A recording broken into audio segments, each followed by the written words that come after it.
نبی پاک صلی اللہ تعالیٰ علیہ وآلہ وسلم نے ارشاد فرمایا، جس نے رمضان کے روزے رکھے اور اس کے بعد شوال کے 6 روزے رکھے تو وہ ایسا ہے جیسا کہ اس نے سارے سال کے روزے رکھے۔ اور ایک حدیث مبارکہ میں نبی محترم صلی اللہ تعالیٰ علیہ وآلہ وسلم نے ارشاد فرمایا کہ جس نے رمضان کے روزے رکھے اور اس کے بعد شوال کے 6 روزے رکھے تو یومن ولدتہ امہ، وہ اپنے گناہوں سے ایسا ہی نکل جائے گا جیسا کہ اس دن تھا جس دن اس کی ماں نے اس کو جنا تھا۔ اس کے سارے صغیرہ گناہ اللہ تبارک و تعالیٰ، چھوٹے گناہ یہ معاف فرما دے گا۔ یہ شوال کے 6 روزے رکھنے پر اور رمضان کے سارے روزے رکھنے پر اللہ پاک سارے سال کے ثواب عطا فرماتا ہے۔ اس کی وجہ ایک حدیث پاک کے مطابق یہ بنتی ہے کہ قرآن مجید فرقان حمید میں اللہ جل شانہ نے یہ ارشاد فرمایا کہ من جاء بالحسنۃ فلہ عشر امثالها، جو شخص بھی ایک نیکی کرتا ہے تو اللہ پاک اس کو 10 گنا ثواب عطا فرماتا ہے، اس کی مثل 10 گنا عطا فرماتا ہے۔ تو یہ ارشاد فرمایا سیدنا ابو ایوب انصاری رضی اللہ عنہ کی حدیث میں کہ ایک روزہ یہ 10 روزوں کے برابر، یعنی 10 روزوں کا ثواب اس کو ملے گا۔ اب شوال کے 6 روزے جب اس نے رکھے تو نتیجہ یہ نکلا کہ اس کو 60 روزوں کا ثواب ملے گا، اور یہ 2 مہینے کے روزے ہوئے۔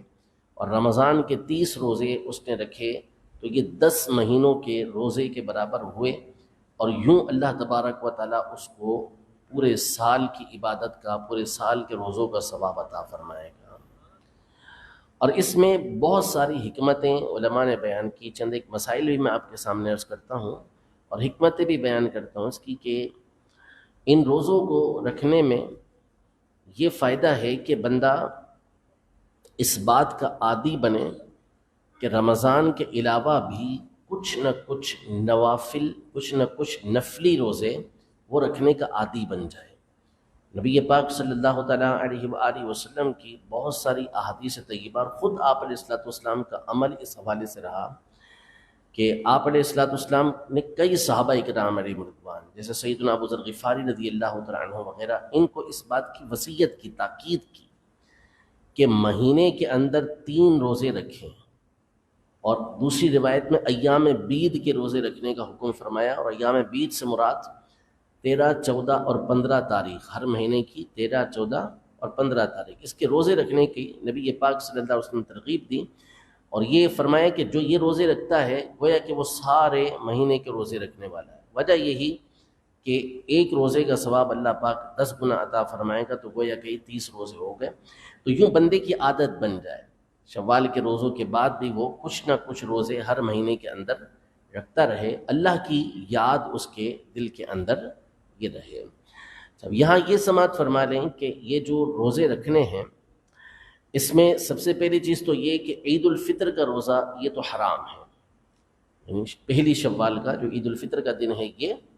اور اسی طرح جو بقرعید کے 4 دن ہوتے ہیں 10 ذی الحجہ سے لے کر 13 ذی الحجہ تک، ان 4 دنوں کے روزے بھی حرام ہیں۔ یہ 5 روزے ہماری شریعت کے اندر حرام قرار دیے گئے ہیں، ان میں روزے نہیں رکھ سکتے۔ لہذا شوال کے جو روزے رکھنے ہیں یہ پہلی تاریخ کے بعد رکھے جائیں گے، عید الفطر کے بعد رکھے جائیں گے۔ اور یہی ایک حدیث مبارکہ میں نبی پاک صلی اللہ علیہ وسلم نے ارشاد فرمایا کہ جو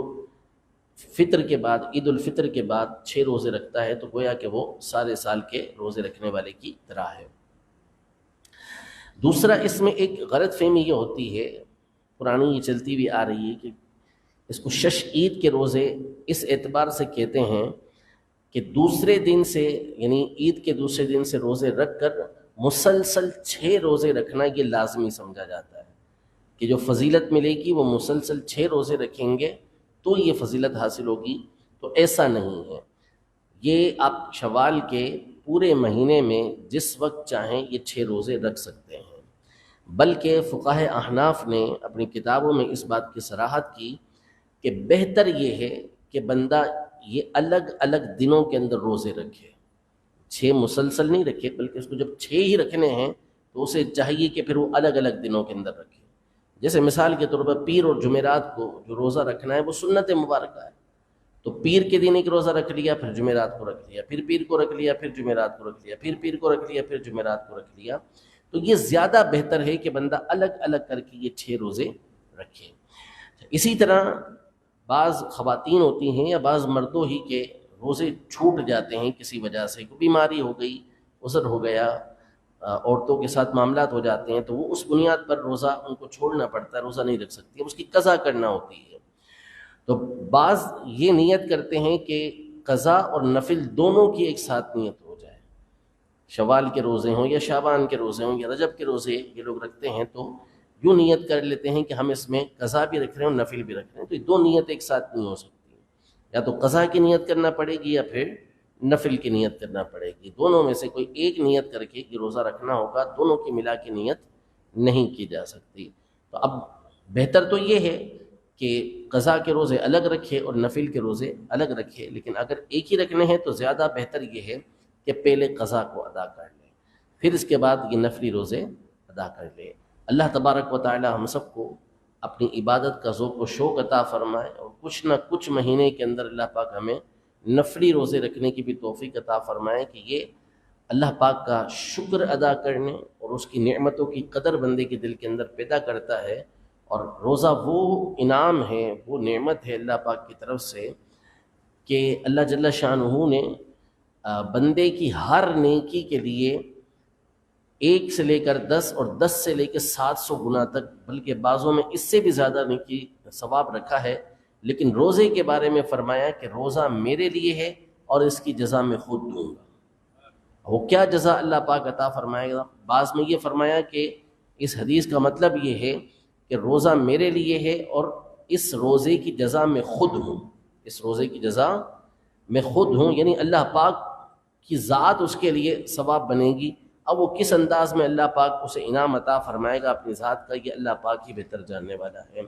تو اس لیے شوال کے 6 روزے رکھنے کی بھی نیت کریں کہ اللہ تبارک و تعالیٰ اس کی برکت سے سارے سال کے روزے رکھنے کی نیکی بھی عطا فرمائے گا، اور ہو سکتا ہے کہ اس کی برکت سے پھر ہمیں سارا سال کچھ نہ کچھ روزہ رکھنے کی یہ سعادت بھی مل جائے۔ اللہ پاک ہمیں عمل کی توفیق عطا فرمائے، آمین، بجاہ النبی الامین صلی اللہ تعالی علیہ وآلہ وسلم۔